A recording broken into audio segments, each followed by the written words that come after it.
Hello radicals. I hope आप सब अच्छे होंगे, मस्त होंगे एकदम।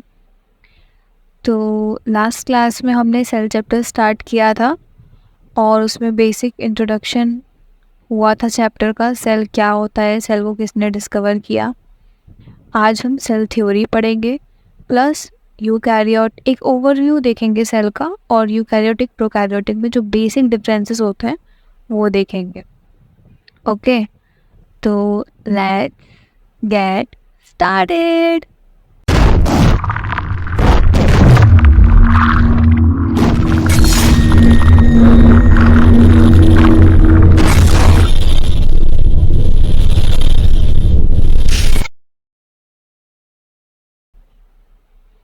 तो सेल थ्योरी जो थी ना, वो दो साइंटिस्ट ने मिलकर दी थी, जिनका नाम था मैथियस श्लेडन एंड थियोडर शॉन। ठीक है, ये दो साइंटिस्ट थे जिन्होंने मिलकर सेल थ्योरी दी थी। जो मैथियस श्लेडन थे वो एक जर्मन बॉटनिस्ट थे,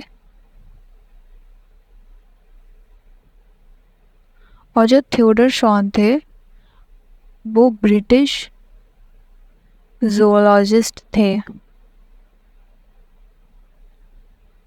इनके रेस्पेक्टिव ईयर्स भी बहुत इम्पोर्टेंट है। इनका 1838 एंड इनका 1839। अब इसको याद कैसे करें कि कौन जर्मन बॉटनिस्ट था और कौन ब्रिटिश जूलॉजिस्ट था। तो इसका एक ट्रिक है।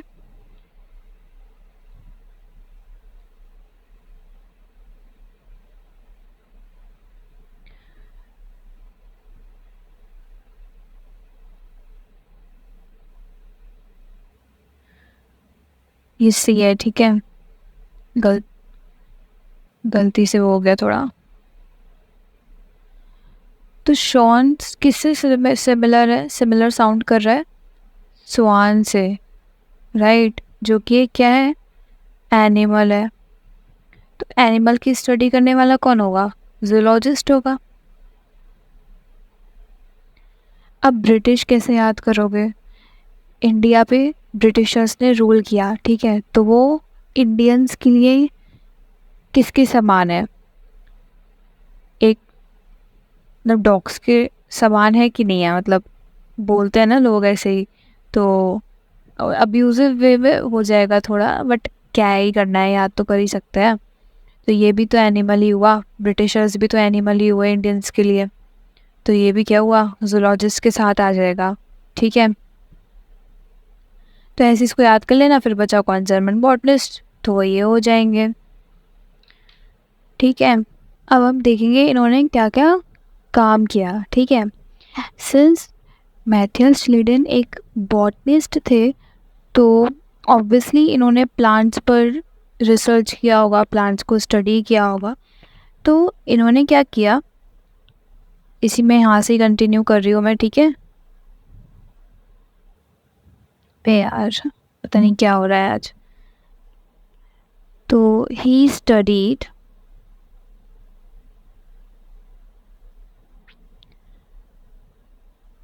Large number of plants. Okay, और स्टडी करने के बाद उन्होंने ये बोला कि प्लांट्स जो हैं वो कंपोज्ड ऑफ सेल्स हैं। Plants are composed of different kinds of cells, ठीक है, जो इवेंचुअली किसका फॉर्मेशन करते हैं, फॉर्म टिश्यूज। ऐसे फ्लो चार्ट के फॉर्म में ज़्यादा इजीली याद रहेगा। तो प्लांट्स को स्टडी करा, बोला कि प्लांट्स जो हैं वो कंपोज्ड हैं किससे, डिफरेंट काइंड ऑफ सेल से। और ये I have already told you कि टिश्यूज़ जो होते हैं वो सेल से मिलकर बनते हैं। तो ऐसे ही जो भी different different kind of cells होंगे रिस्पेक्टिवली वो अपने टिश्यूज़ बनाएंगे। ओके, ये किसने बताया, मैथियस श्लीडन ने बताया। नेक्स्ट है थियोडर शॉन। ठीक है, श्लीडन का बस इतना ही काम था, बाकी सब शॉन ने ही बोला था। तो उन्होंने क्या बोला, सिंस ये जूलॉजिस्ट थे, since he was a zoologist, he studied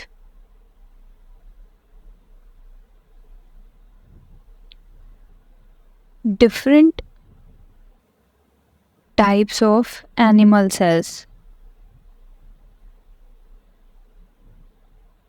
अब इन्होंने 3 चीज़ें बताई, ठीक है। पहली क्या कि एनिमल्स जो होते हैं ना, एनिमल के जो सेल्स होते हैं वो किससे कवर्ड रहते हैं? एक थिन लेयर से कवर्ड रहते हैं, ठीक है, जिसको उन्होंने नाम दिया प्लाज्मा मेम्ब्रेन। ओके, तो पहली चीज़ उन्होंने बोली कि जो एनिमल के सेल्स होते हैं उनमें एक थिन लेयर होती है, आउटसाइड कवरिंग होती है एक, जिसको उन्होंने नाम दिया प्लाज्मा मेम्ब्रेन। ओके, अब सेकेंड इलस्ट्रेशन उन्होंने क्या दिया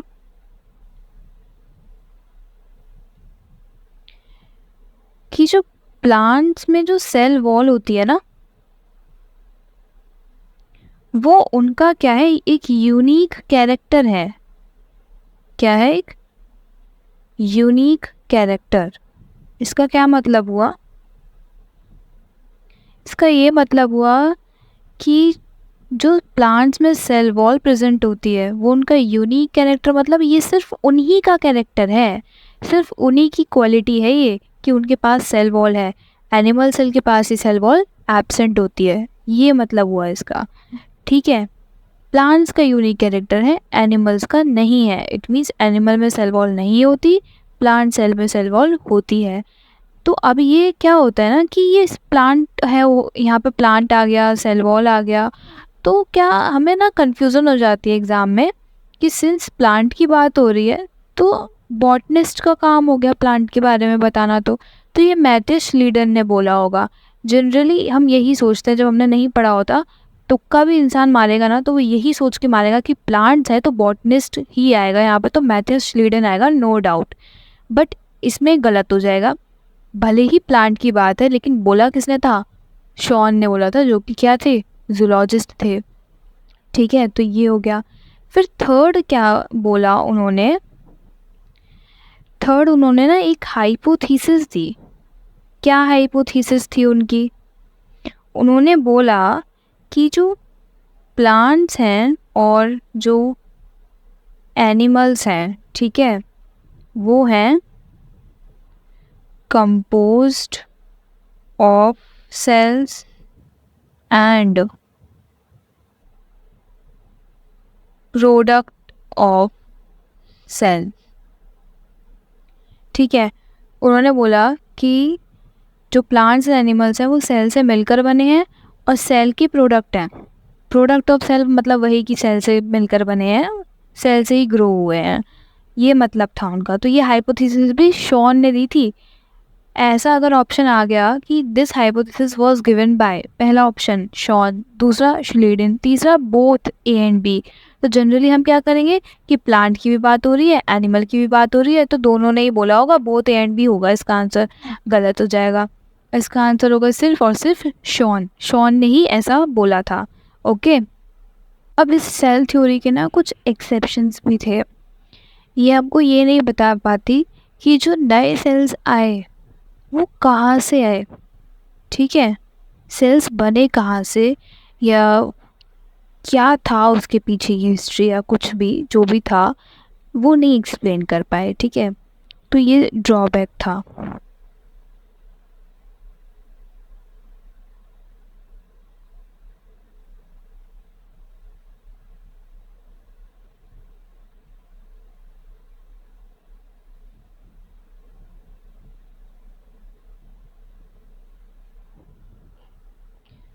तो ड्रॉबैक क्या था?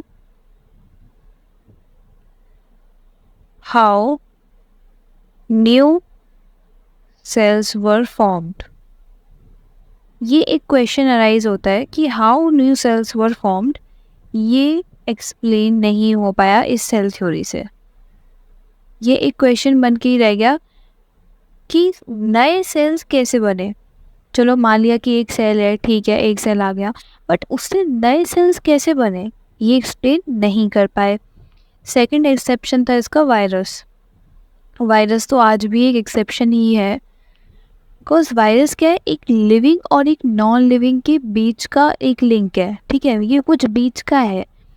इसको ना तो हम लिविंग बोल सकते हैं और ना तो हम इसको प्योरली नॉन लिविंग बोल सकते हैं, क्योंकि अगर ये किसी होस्ट के अंदर या किसी दूसरे ऑर्गेनिज्म के अंदर जाता है तो ये उसके डीएनए को रेप्लिकेट कर कर और मतलब लिविंग रह सकता है उस पर डिपेंड होकर। बट एज सून एज वो उस होस्ट के बॉडी से बाहर आएगा तो वो लिविंग नहीं रह पाएगा, उसका खुद का कोई मेटाबॉलिज्म है ही नहीं, वो दूसरे होस्ट के मेटाबॉलिज्म पर रहता है, ठीक है। तो ये तो एक्सेप्शन है ही। तो इस एक साइंटिस्ट आए रुडोल्फ वर्चाओ, ठीक है, उन्होंने इस चीज़ को एक्सप्लेन किया, ठीक है। Another scientist?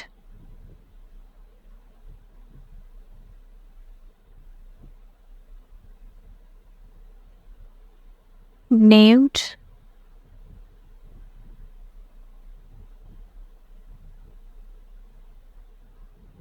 Rudolf Virchow 1855। ये जो ईयर है ना, ये इनकी स्टडीज़ के ईयर्स हैं कि कब इन्होंने स्टडी करी और कब ये चीज़ उन्होंने दी थी, ठीक है। जैसे मैथ्यू श्लेडी ने 1838 में करा था, थॉमस शॉन ने 1839 में, ठीक है। तो अगर सेल थ्योरी की बात आती है तो 1838 1839 दोनों ईयर्स आएंगे।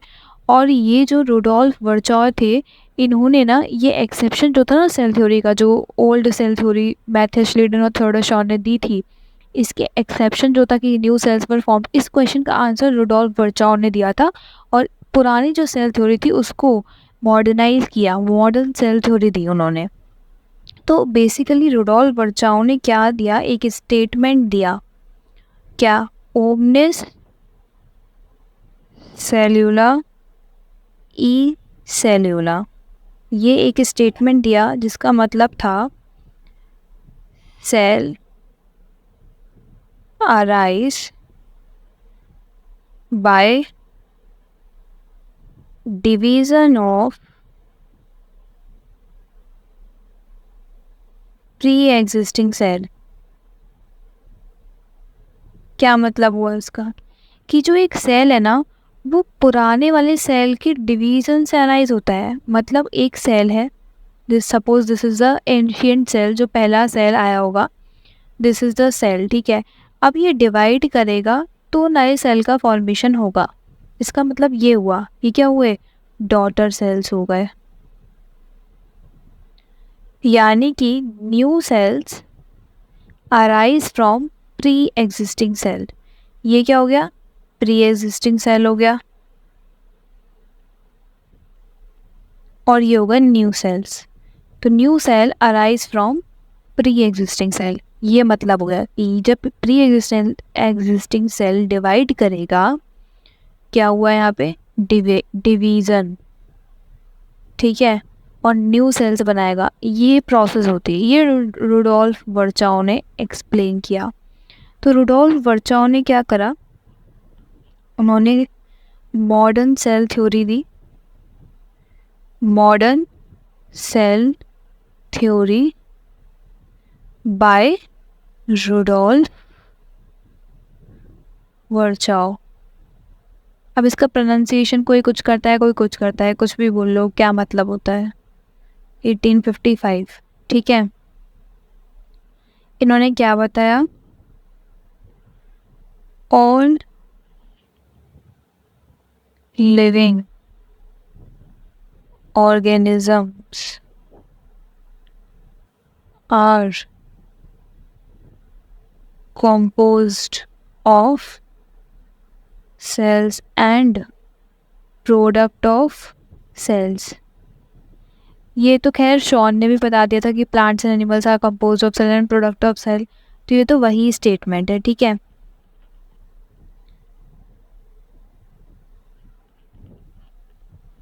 बस इन्होंने यही बताया, ओमने सेलुला ई सेलुला, की जो न्यू सेल्स है वो प्री एग्जिस्टिंग सेल से अराइज होते हैं। पहली स्टेटमेंट तो यही दी थी, ये तो पुरानी है ही, और दूसरी स्टेटमेंट वही जो हम पहले लिख चुके हैं, बट फिर से लिख देती हूँ, all cells arise from pre-existing cells, ठीक है, डिवीजन के थ्रू डिवाइड होता है सेल और फिर नए सेल बनाता है। तो ये हो गई मॉडर्न सेल थ्योरी जो रुडोल्फ वर्चाउ ने 1855 में दी थी और एक्सेप्शन को एक्सप्लेन भी कर दिया था। बट अभी भी एक एक्सेप्शन रह जाता है जो कि है क्या, वायरस। वायरस अभी भी एक्सेप्शन ही है। तो बस इतना ही था कि रुडोल्फ वर्चाउ ने जो था श्लीडन और शॉन की हाइपोथेसिस को मॉडिफाई करके एक उसको फाइनल शेप दिया था, ठीक है, फाइनल शेप दिया, उसको मॉडिफाई किया, उसमें जो भी कमियां थी उसको ठीक करा और उसको नाम दे दिया मॉडर्न सेल थ्योरी। सिंपल, इसमें इससे ज़्यादा कुछ भी नहीं है। देन नेक्स्ट अब हम देखेंगे ओवरव्यू ऑफ सेल। सेल में बेसिक क्या ऑर्गेनेल्स होते हैं, क्या पार्ट्स होते हैं और क्या यूकैरियोटिक प्रोकैरियोटिक में बेसिकली क्या डिफरेंसेस होते हैं, मेन पॉइंट्स देखेंगे ओवरव्यू ऑफ सेल। ठीक है, स्टार्ट करते हैं ओवरव्यू ऑफ सेल। तो सेल जनरली ना हम दो कैटेगरी में पढ़ेंगे, एक होगा प्लांट सेल, एक होगा एनिमल सेल।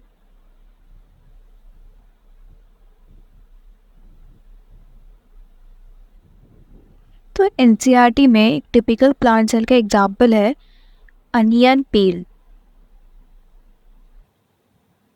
और टिपिकल एनिमल सेल का एग्जाम्पल दे रखा है human cheek cell. Just an example है ये, ठीक है।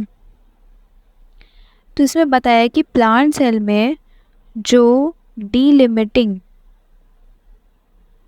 लेयर होती है, डीलिमिटिंग लेयर, इसका क्या मतलब होता है, आउटर मोस्ट लेयर, जो उसको दूसरे सेल से लिमिट करती है, दूसरे सेल से अलग करती है, उसको हम क्या बोलते हैं, डीलिमिटिंग या फिर outer most layer. Plant cell में जो आउटर मोस्ट या डीलिमिटिंग लेयर होती है ना, वो सेल वॉल होती है। और यही एनिमल के केस में जो उसकी डीलिमिटिंग या फिर आउटर मोस्ट लेयर जो उसको दूसरे सेल से अलग करती है, वो प्लाज्मा मेम्ब्रेन होती है। इसका सीधा सीधा मतलब यही है कि एनिमल सेल में सेल वॉल एब्सेंट होती है, ठीक है, सेल वॉल एब्सेंट। और यहाँ सेल वॉल के अंदर प्लाज्मा मेम्ब्रेन होती है। सपोज दैट ये सेल वॉल है, तो इसके अंदर ये क्या होगी, प्लाज्मा मेम्ब्रेन होगी प्लांट सेल में, ठीक है। और एनिमल सेल में केवल और केवल ये प्लाज्मा मेम्ब्रेन ही है, सेल में सेल वॉल नहीं है यहाँ पे, ठीक है।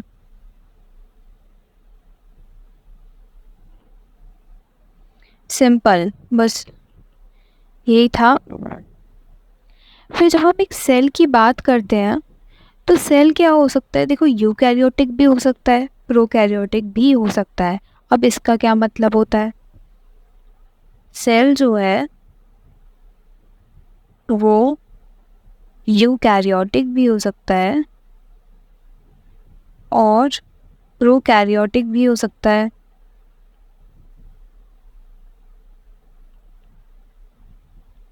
जनरली यूकैरियोटिक और प्रोकैरियोटिक से क्या मतलब है, ठीक है। इसके फर्स्ट 2 लेटर्स देखो क्या है, यू, और यहाँ देखो प्रो। जहाँ भी यू आ जाए, EUU, इसका मतलब होता है मॉडर्न या लेटेस्ट वर्जन जो भी है, मॉडर्न, या वी कैन से कि डेवलप्ड या फिर इवॉल्व। इवॉल्व मतलब इवोल्यूशन, पता ही है ना, टाइम के साथ साथ इवोल्यूशन होता रहता है। जो मोस्ट इवॉल्व हैं जो आज की डेट में जिस तरीके की सेल्स होते हैं, तो ये हो गई यूकैरियोटिक सेल्स। प्रोकैरियोटिक मतलब कि प्रिमिटिव, पुराने ज़माने के, जिसे पहले हुआ करते थे और जैसे ये अब है, ठीक है। तो यूकैरियोटिक सेल वो सेल होता है जिसमें मेम्ब्रेन बाउंड न्यूक्लियस प्रेजेंट होता है, ठीक है। मेम्ब्रेन बाउंड न्यूक्लियस क्या होता है, is present. Membrane bound nucleus is present. और यहाँ पर क्या होता है, न्यूक्लियस तो होगा बट उसकी कोई मेम्ब्रेन नहीं होगी, और ऐसे न्यूक्लियस को हम क्या बोलते हैं, न्यूक्लियोइड बोलते हैं। तो बेसिकली प्रोकैरियोटिक सेल में ऐसा न्यूक्लियस होगा जिसकी कोई मेम्ब्रेन नहीं है और उसको न्यूक्लियोइड बोलेंगे। यूकैरियोटिक सेल में न्यूक्लियस प्रेजेंट होगा और उसके चारों तरफ क्या होगी, मेम्ब्रेन भी होगी। और आगे चल के हम ये भी पढ़ेंगे कि ये जो मेम्ब्रेन होती है ना, डबल लेयर्ड मेम्ब्रेन होती है न्यूक्लियस की, 2 मेम्ब्रेन्स होती हैं, ठीक है। वो हम आगे डिटेल में पढ़ेंगे जब न्यूक्लियस को सेपरेटली पढ़ाएंगे तब, ठीक है। अब हम ना कुछ कॉमन देखते हैं कि यूकैरियोटिक प्रोकैरियोटिक ऐसी क्या चीज़ है तो दोनों सेल्स में कॉमन है, ठीक है, दोनों सेल्स में कॉमन है। ऐसे हम देखेंगे क्या है।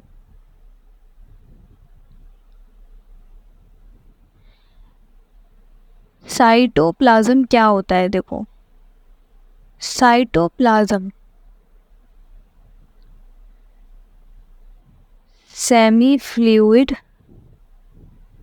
मैट्रिक्स। सेमी फ्लूइड मैट्रिक्स का मतलब होता है कंप्लीटली फ्लूइड नहीं है ये, ठीक है, सेमी फ्लूइड है ये। और मैट्रिक्स पता है ना किसको बोलते हैं, जो एक सेल का non living liquid intercellular substance होता है उसको मैट्रिक्स बोलते हैं, ठीक है।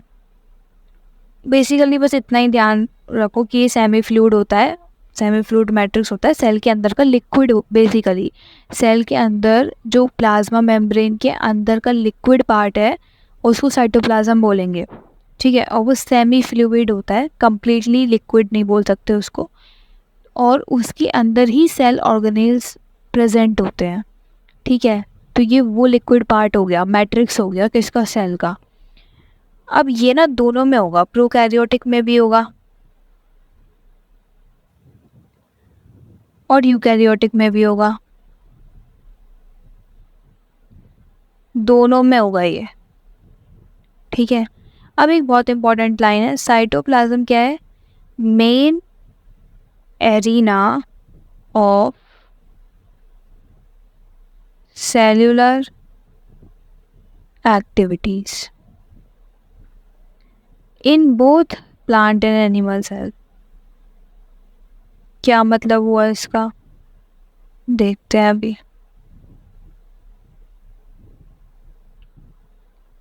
इसका ये मतलब हुआ मेन एरिना, एरिना का मतलब होता है मेन एरिया, या फिर हम बोल सकते हैं प्लेस, कुछ भी बोल लो, मेन जगह, ठीक है, हिंदी में लिख लो चाहे मेन जगह, जहाँ पर सेलुलर एक्टिविटी होती है। सेलुलर एक्टिविटी से मतलब है कुछ भी, मान लो रेस्पिरेशन, रिप्रोडक्शन, न्यूट्रिशन, एनीथिंग, जितनी भी सेलुलर एक्टिविटीज़ होती हैं, जितना भी मेटाबॉलिज्म, कुछ भी बोल लो, ठीक है, वो साइटोप्लाज्म में ही होता है। मेन एरिया जो है इन सारी एक्टिविटीज़ का वो साइटोप्लाज्म में ही होता है, भले वो कोई सा भी सेल हो, यूकैरियोटिक हो, प्रोकैरियोटिक हो, प्लांट सेल हो, एनिमल सेल हो, कोई सा भी हो, ठीक है। दुनिया भर का कोई सा भी सेल उठा लो, सब में साइटोप्लाज्म होगा, और सब में ही साइटोप्लाज्म जो होगा मेन एरिया होगा सेलुलर एक्टिविटीज़ का, ठीक है, सिंपल। अब इसका क्या मतलब होता है, मतलब केमिकल एक्टिविटीज़ मतलब जितनी भी केमिकल रिएक्शन हो रही हैं या प्रोटीन सिंथेसिस हो रहा है जो एक सेल को लिविंग स्टेट में रखने के लिए ज़रूरी है, वो सब साइटोप्लाज्म में होगा, ठीक है। क्या मतलब हुआ इसका कि जो various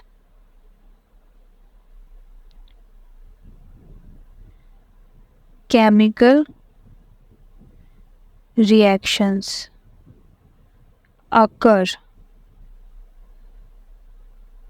to keep the cell in living state। Cellular activities का मतलब ये हो गया। केमिकल रिएक्शन मतलब कि जैसे कि प्रोटीन सिंथेसिस, होती है ना, होती है सेल के अंदर, तो वो सारी केमिकल रिएक्शंस हो गए, ठीक है, यानी सेलुलर एक्टिविटीज़ हो गए, वो सब कहाँ होंगे, साइटोप्लाज्म में होंगे। एक सेल को लिविंग स्टेट में रखने के लिए जो भी रिएक्शंस ज़रूरी हैं उन्हें सेलुलर एक्टिविटीज़ बोलेंगे, जैसे कि प्रोटीन सिंथेसिस, और वो मेनली साइटोप्लाज्म में होते हैं, जो कि प्रोकैरियोटिक, यूकैरियोटिक, प्लांट, एनिमल सारे टाइप के सेल में प्रेजेंट होता है, सिंपल, ठीक है। अब नेक्स्ट क्या है, न्यूक्लियस का तो हमने देख लिया कि यूकैरियोटिक में मेम्ब्रेन बाउंड न्यूक्लियस होता है, प्रोकैरियोटिक में एब्सेंट होता है। न्यूक्लियोइड बेसिकली उसको बोलते हैं।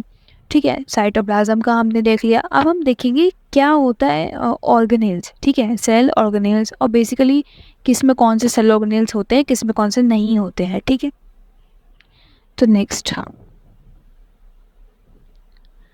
इसमें भी हम लिख लेते हैं यहाँ पे सेल ऑर्गेनेल्स। सेल ऑर्गेनेल्स एक तरीके से मान लो सेल के ऑर्गन्स। ठीक है, सेल में प्रेजेंट होते हैं। जैसे हमारी बॉडी में बहुत सारे ऑर्गन्स होते हैं, वो बहुत सारी एक्टिविटीज़ परफॉर्म करते हैं। ठीक है, स्टमक अलग हो गया, बहुत सारे ऑर्गन्स हो गए, लंग्स हो गए, लंग्स का काम क्या हो गया, एस्पिरेशन वगैरह। ठीक है, वैसे ही सेल के अंदर भी बहुत सारे ऐसे सेल के ऑर्गन्स टाइप, जिनको हम सेल ऑर्गेनेल्स बोलते हैं, प्रेजेंट होते हैं, जो कि बहुत सारी काम करते हैं। ठीक है, सेल के अंदर डिफरेंट टाइप की एक्टिविटीज़ परफॉर्म करते हैं, जैसे कि endoplasmic reticulum, mitochondria, Golgi apparatus. ठीक है, ये सब क्या हो गए, सेल ऑर्गेनेल्स हो गए। हाँ, और बेसिकली एक इम्पॉर्टेंट पॉइंट है न्यूक्लियस का, चलो वो आगे ही पढ़ेंगे। ठीक है, जब न्यूक्लियस पढ़ेंगे तभी पढ़ेंगे, अभी ज़्यादा डिटेल में नहीं जाना है, बस नाम नाम सुन लो, कभी ये सोचने लग जाओ कि समझाया नहीं है, वो नहीं करा कुछ भी। ठीक है, अभी बस नाम आएंगे कि कौन सा ऑर्गेनेल कहाँ पे प्रेजेंट होगा, कहाँ पे नहीं होगा, डिटेल में आगे हम सब इन सब को पढ़ेंगे। ठीक है, तो यूकैरियोटिक सेल में प्रेजेंट होते हैं most of the membrane bound organelles. ठीक है, most of the membrane bound organelle क्यों बोला, वो भी आगे पता चलेगा। और प्रोकैरियोटिक में मेम्ब्रेन बाउंड ऑर्गेनेल्स एब्सेंट होते हैं। ठीक है, प्रोकैरियोटिक का तो मतलब समझ लो प्रिमिटिव है। ठीक है, ये तो बहुत ही पुराना हो गया, पुराने ज़माने का हो गया, इसके पास कुछ है ही नहीं। मेम्ब्रेन बाउंड तो इसके पास कुछ है ही नहीं। ठीक है, न्यूक्लियस भी नहीं है इसके पास, मेम्ब्रेन बाउंड न्यूक्लियोइड है, ऐसे ही पड़ा हुआ है साइटोप्लाज्म में। फिर बात करें सेल ऑर्गेनेल्स की, तो इसके पास वो भी नहीं है, मतलब है लेकिन बिना मेम्ब्रेन वाले हैं। ठीक है, जिनकी मेम्ब्रेन होती है वो वाले सेल ऑर्गेनेल्स प्रोकैरियोटिक के पास नहीं है। जैसे कि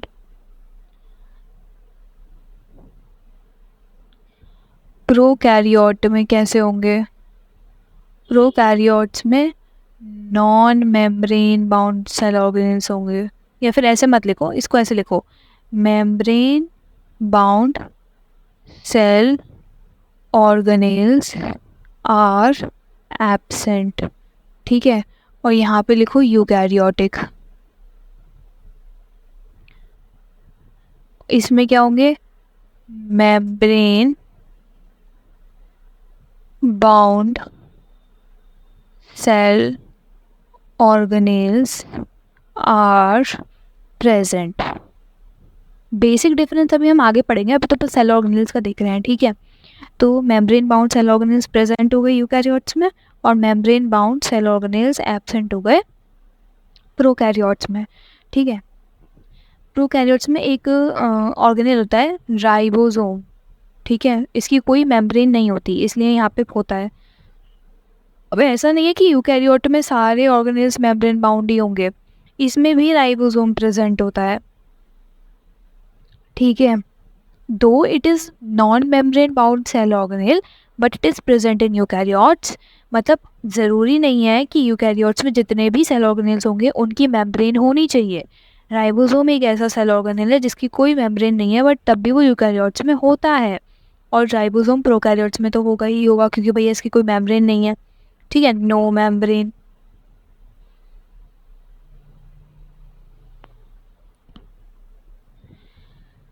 अदर ऑर्गेनेल्स जैसे कि एंडोप्लाज्मिक रेटिकुलम हो गया, Golgi complex, lysosome, mitochondria, microbodies, vacuoles, ये सब यूकैरियोट में होंगे।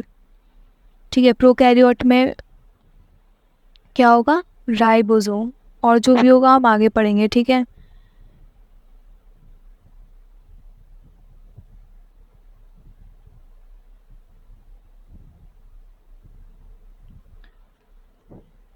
बेसिकली राइबोसोम का थोड़ा सा इंट्रोडक्शन दे रखा है एनसीईआरटी में, ओवरव्यू ऑफ सेल में, तो जितना दे रखा है उतना अभी पढ़ लेते हैं, बाकी डिटेल में जब आगे राइबोसोम पढ़ेंगे यूकैरियोट्स में तब अलग पढ़ेंगे। ठीक है, राइबोसोम का एक जनरल छोटा सा इंट्रो 2 लाइन का दे रखा है, तो इसका एक ओवरव्यू देख लेते हैं, बाकी डिटेल में आगे पढ़ेंगे। ये क्या होता है? Smallest membrane less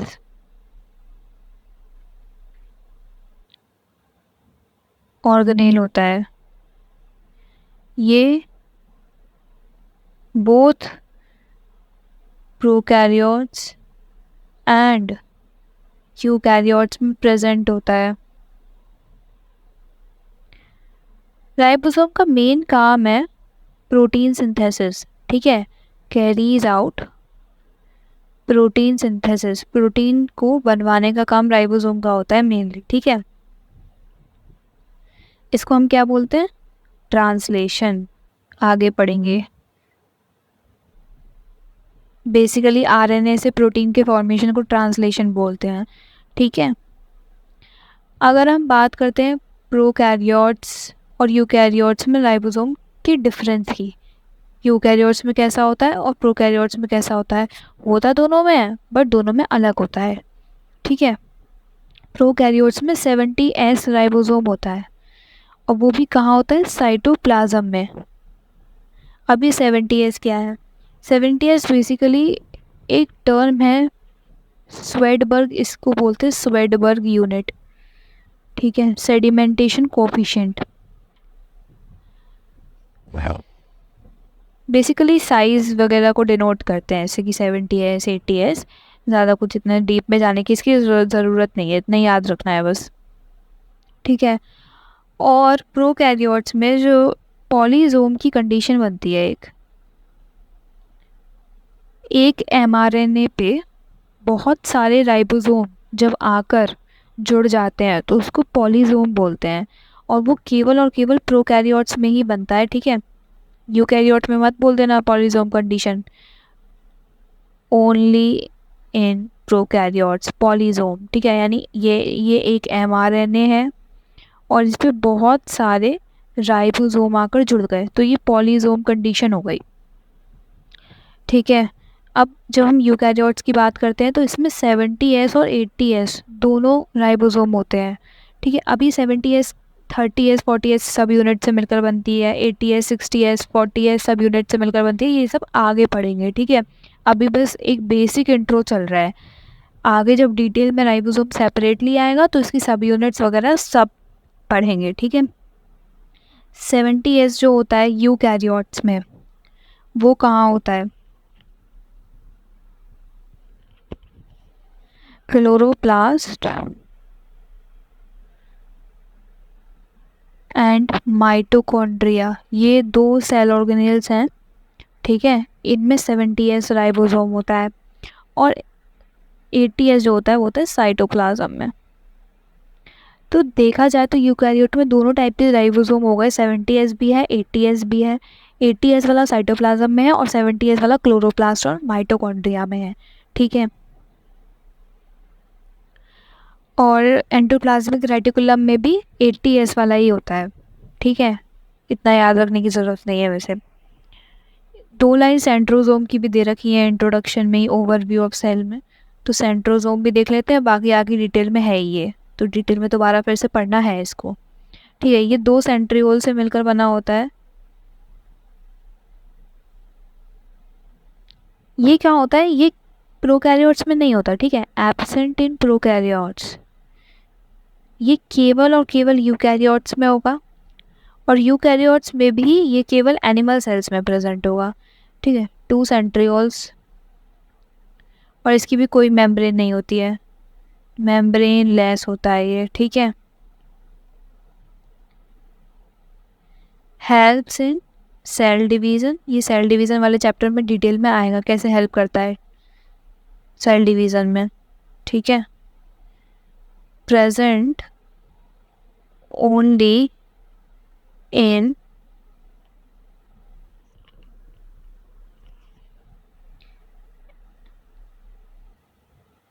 animal cells, plants में तो एब्सेंट होता ही है, ठीक है।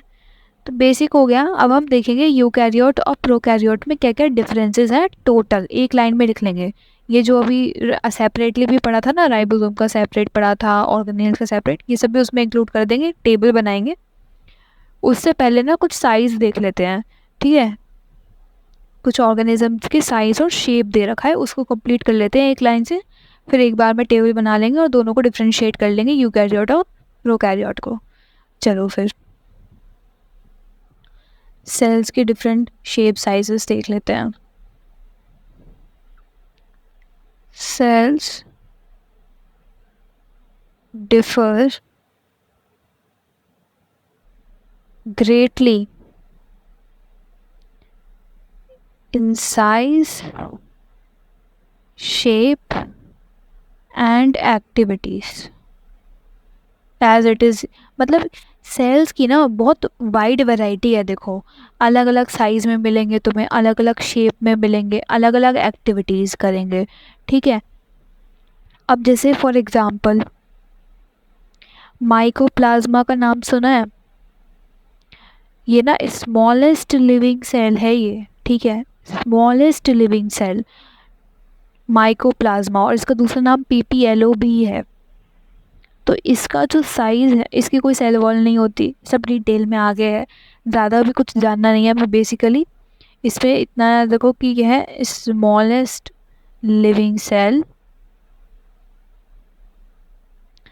और 0.3 माइक्रोमीटर इन लेंथ, ये इसका साइज़ हो गया। जनरली बैक्टीरिया अगर हम देखें, वैसे माइकोप्लाज्मा भी एक तरह का बैक्टीरिया ही है, ठीक है, बट यहाँ पे जनरली सभी बैक्टीरिया की बात हो रही है, सेपरेटली माइकोप्लाज्मा की नहीं हो रही है। तो वो उनकी रेंज है 3 to 5 माइक्रोमीटर, ठीक है। फिर आता है egg of ostrich. Egg of ostrich जो है वो लार्जेस्ट आइसोलेटेड सिंगल सेल है। अब यहाँ पे एग का मतलब वो खाने वाला एग नहीं है, ठीक है, this is the female gamete, ये गैमीट की बात हो रही है यहाँ पर।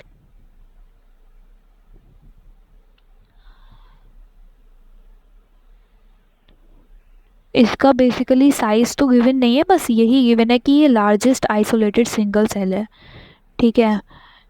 नेक्स्ट आते हैं ह्यूमन आरबीसी।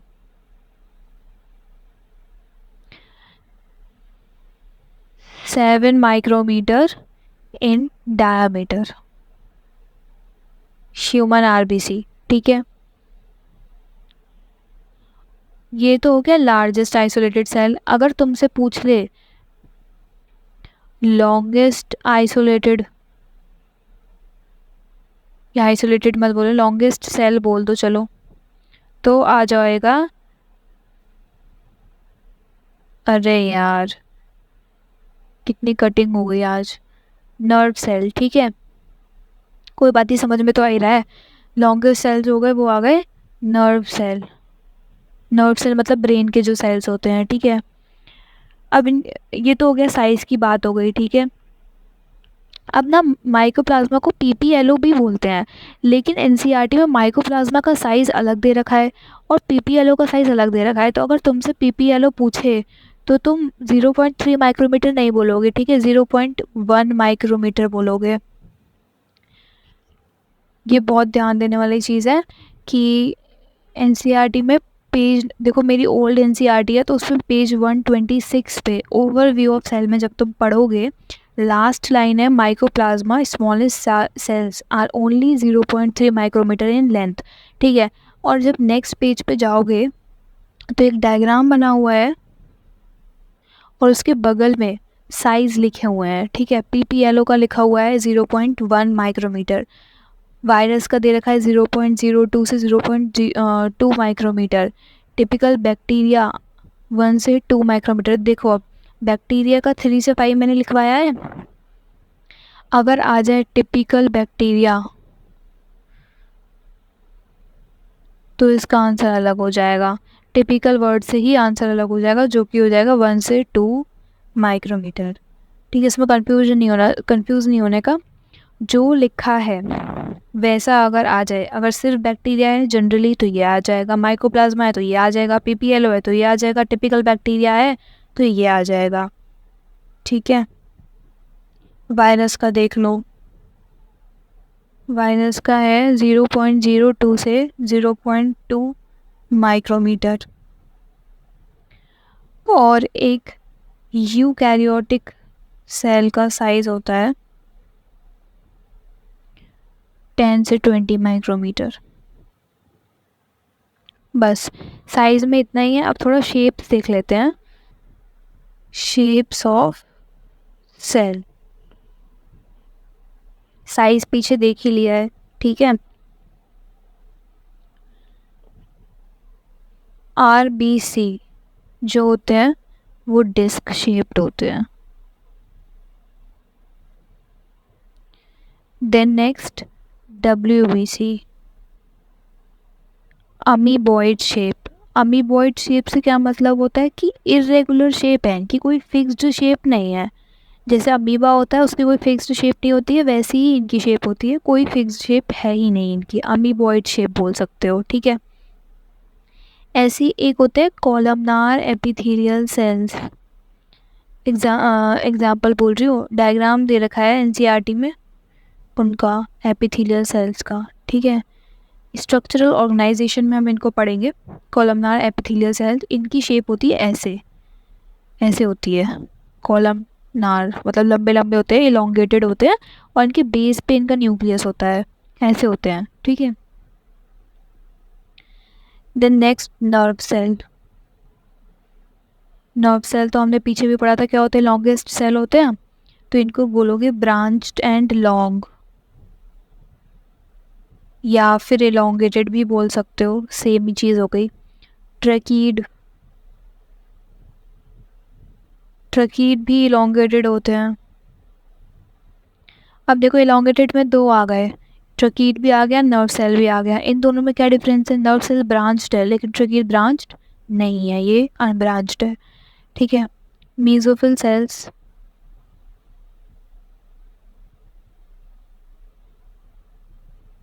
मीजोफिल सेल्स जो होते हैं ना वो राउंड और ओवल होते हैं, राउंड एंड ओवल, ठीक है।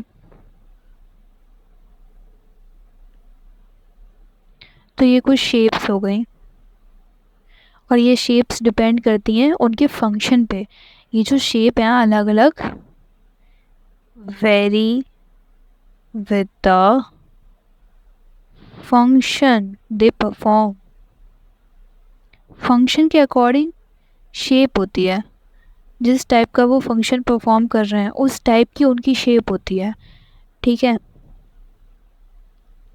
अब हम वो टेबल बना लेंगे एक यूकैरियोटिक और प्रोकैरियोटिक में डिफरेंस वाली, फिर आज का जो टॉपिक है वो ख़त्म हो जाएगा, ठीक है। देन नेक्स्ट क्लास में हम डिटेल में प्रोकैरियोटिक सेल पढ़ेंगे, एंड देन डिटेल में यूकैरियोट, मतलब सेपरेट सेपरेट चलेगा फिर सब कुछ, ठीक है। जल्दी से आप टेबल बना के ख़त्म करते हैं इसको। इधर साइड लिखेंगे कैरेक्टर्स,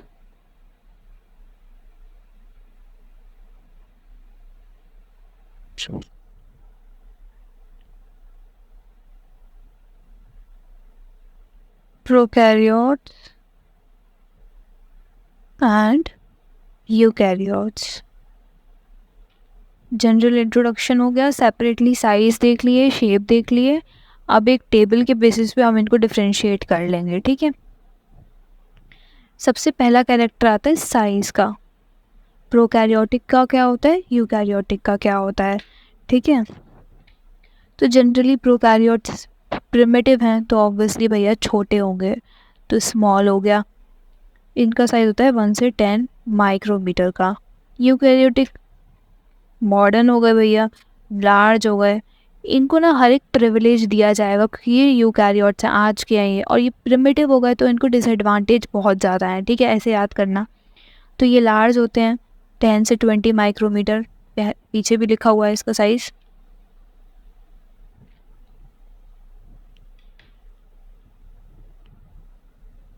नेक्स्ट आता है मल्टीप्लिकेशन, मल्टीप्लिकेशन बोल लो या फिर डिवीज़न, कुछ भी बोल लो, और डिवीज़न कैसे डिवाइड करते हैं। देखो प्रोकैरियोट्स प्रिमिटिव है अगेन, तो उनमें ना ज़्यादा कॉम्प्लेक्स चीज़ें नहीं हैं, बहुत सिंपल हैं।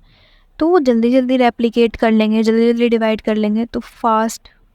और ये ना थोड़े कॉम्प्लिकेटेड हैं, ठीक है, तो ये स्लो डिवीजन करते हैं बहुत ज़्यादा। अब हम बोलेंगे न्यूक्लियोलस, न्यूक्लियोलस बोल लो या फिर न्यूक्लियर मेम्ब्रेन बोल लो।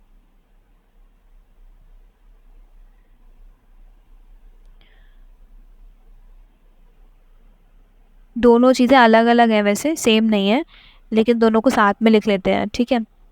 न्यूक्लियोलस क्या होता है? न्यूक्लियस के अंदर, न्यूक्लियस का ही एक पार्ट होता है न्यूक्लियोलस, जिसको हम डिटेल में आगे पढ़ेंगे जब हम न्यूक्लियस पढ़ेंगे, ठीक है। बेसिकली क्रोमैटिन जो होता है एक जगह पे इकट्ठा हो जाता है न्यूक्लियस के अंदर, और उस रीजन को हम लोग न्यूक्लियोलस बोलते हैं। ये सब डिटेल में आगे पढ़ेंगे, अभी फ़िलहाल बस इतना याद रखो, प्रोकैरियोट्स में एब्सेंट होता है और यूकैरियोट्स में प्रेजेंट होता है। न्यूक्लियर मेम्ब्रेन तो हमने पीछे भी पढ़ा था कि प्रोकैरियोट्स में नहीं होती है, यूकैरियोट्स में प्रेजेंट होती है। और न्यूक्लियोलस भी प्रोकैरियोट्स में नहीं होता, यूकैरियोट्स में होता है। अब ये अलग से लिखने की ज़रूरत नहीं है ना कि वेल डिफाइंड न्यूक्लियस प्रोकैरियोट्स में एब्सेंट होता है। क्यों? वेल डिफाइंड न्यूक्लियस से क्या मतलब होता है कि ऐसा न्यूक्लियस जिसकी न्यूक्लियर मेम्ब्रेन है, तो वो हम यहाँ पे ऑलरेडी लिख चुके हैं। यहाँ पे स्लैश करके लिख लो, ठीक है, ऐसे स्लैश करके लिख लो, वेल डिफाइंड न्यूक्लियस। न्यूक्लियस से रिलेटेड सारी चीज़ें ये हो गई, ठीक है। अब हम बात करेंगे सेंट्रियोल्स। सेंट्रियोल्स भी हमने पढ़े थे, तो प्रोकैरियोट्स में एब्सेंट होते हैं, ठीक है। थोड़ा ऊपर चला गया, इसको नीचे शिफ्ट कर लिया हम यहाँ पे, एब्सेंट, ठीक है। और यहाँ यूकैरियोट्स प्रेजेंट होंगे, बट उसमें भी किसमें? एनिमल सेल्स में, ठीक है।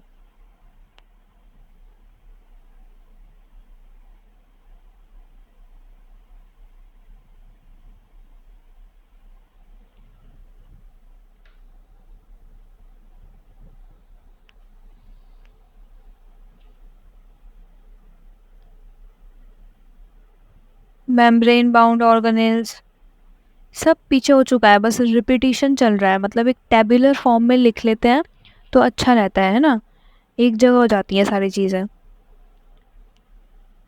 यहाँ पे एब्सेंट थे, यहाँ पे present.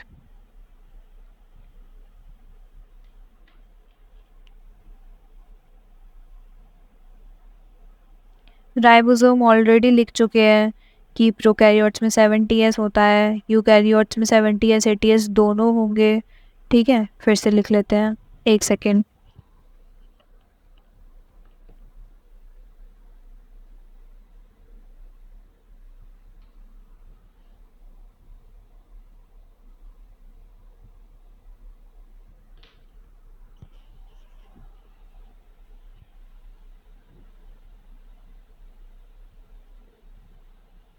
Pair 70S and 80S both. 80S कहाँ पे होगा? साइटोप्लाज्म में। 70S कहाँ पे होगा? क्लोरोप्लास्ट और माइटोकॉन्ड्रिया में। और यहाँ पे 70S कहाँ पे होगा? साइटोप्लाज्म में। ऑलरेडी लिख चुके हैं, ठीक है। सेंट्रियोल हो या सेंट्रोजोम, इसको सेंट्रोजोम भी कर लो, नहीं तो बोलोगे कि अलग अलग चीज़ें हैं, सेम ही है, ठीक है। सेंट्रोजोम सेंट्रियोल से मिलकर ही बना होता है। दो सेंट्रियोल जब परपेंडिकुलरली आ जाते हैं ना 90 डिग्री पे, तो उसको सेंट्रोजोम बोलने लगते हैं। सब आ गया ये डिटेल में, ठीक है। वैक्यूल, वैक्यूल जो होता है यहाँ पे एब्सेंट होगा, यहाँ पर प्रेजेंट होगा।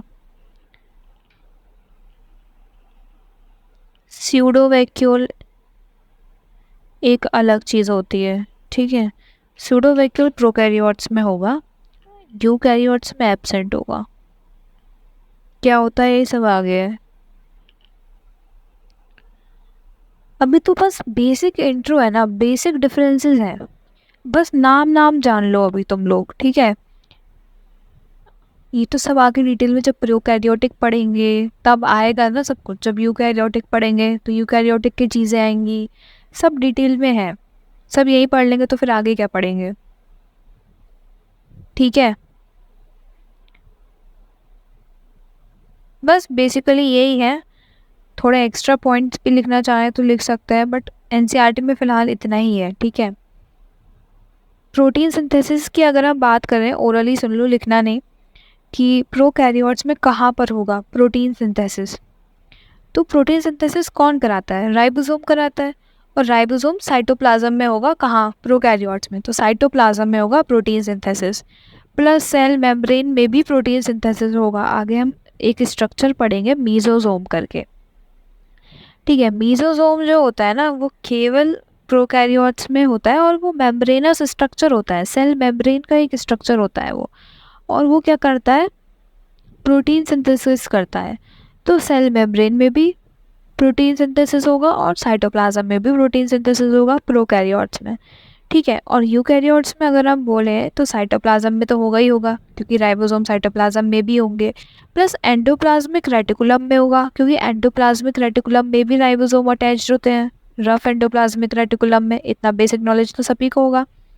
प्लस माइटोकॉन्ड्रिया और क्लोरोप्लास्ट में भी प्रोटीन सिंथेसिस होगी, क्योंकि इनके पास भी खुद के आरएनए होता है, खुद का डीएनए भी होता है, तो ये लोग खुद का प्रोटीन सिंथेसिस भी कर सकते हैं, ठीक है। इनको सेमी ऑटोनॉमस ऑर्गेनेल्स भी बोलते हैं इसी वजह से, क्योंकि ये खुद का प्रोटीन बना सकते हैं, ठीक है। तो आज का टॉपिक यहीं ख़त्म होता है। क्या क्या पढ़ा हमने आज, हमने सेल थ्योरी पढ़ी, फिर हमने ओवरव्यू देखा सेल का, प्रोकैरियोटिक यूकैरियोट में डिफरेंशिएशन देखा, प्लस सेल के वेरियस साइजेस और शेप्स देखे, ठीक है। नेक्स्ट क्लास में प्रोकैरियोटिक सेल स्टार्ट होगा। आज की सेवा यहीं पर समाप्त होती है, फिर मिलते हैं नेक्स्ट क्लास में। तब तक के लिए टाटा बाय बाय।